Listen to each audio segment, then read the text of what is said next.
തിരുവനന്തപുരത്ത് ചിതയൊരുക്കി ജീവനൊടുക്കാൻ ശ്രമിച്ച വയോധിക മരിച്ചു. നെയ്യാറ്റിൻകര സ്വദേശി നളിനകുമാരി ആണ് വീടിന് പിന്നിൽ ജീവനൊടുക്കാൻ ശ്രമിച്ചത്. ഗുരുതരമായി പൊള്ളലേറ്റ് ചികിത്സയിലിരിക്കെയാണ് മരണം. ഭർത്താവിന്റെ മോശം ആരോഗ്യസ്ഥിതി മരണത്തിലേക്ക് നയിച്ചതായാണ് നിഗമനം.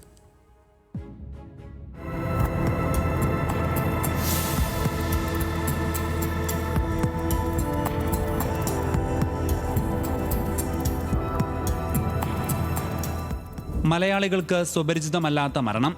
ഭർത്താവിന്റെ മോശം ആരോഗ്യസ്ഥിതിയിൽ തുടർച്ചയായുണ്ടായ മനോവിഷമവും സാമ്പത്തിക ബുദ്ധിമുട്ടും ഒടുക്കം വീടിന് പിന്നിൽ സ്വയം ചിതയൊരുക്കി മരണത്തിലേക്ക്. 67 വയസ്സുള്ള നെയ്യാറ്റിൻകര സ്വദേശി നളിനകുമാരിയുടെ മരണത്തിന് പിന്നിലെ കാരണങ്ങളാണിവ.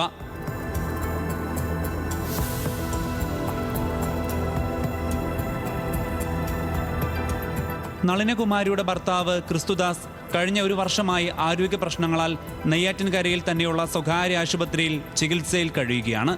ഭർത്താവിന്റെ രോഗാവസ്ഥയിലും സാമ്പത്തിക ബുദ്ധിമുട്ടുകളിലും നളിനകുമാരി ഏറെക്കാലമായി മനോവിഷമത്തിലായിരുന്നു. കഴിഞ്ഞ ദിവസവും ഭർത്താവിനെ പരിചരിക്കാൻ ആശുപത്രിയിലെത്തിയിരുന്നു.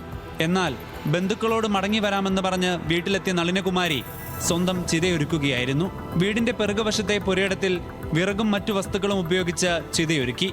ശേഷം മണ്ണെണ്ണയൊഴിച്ച് സ്വയം തീ കൊളുത്തുകയായിരുന്നു. തീയും പുകയും ഉയരുന്നത് കണ്ട് പ്രദേശവാസികളാണ് നളിനകുമാരിയെ ആശുപത്രിയിലെത്തിക്കുന്നത്.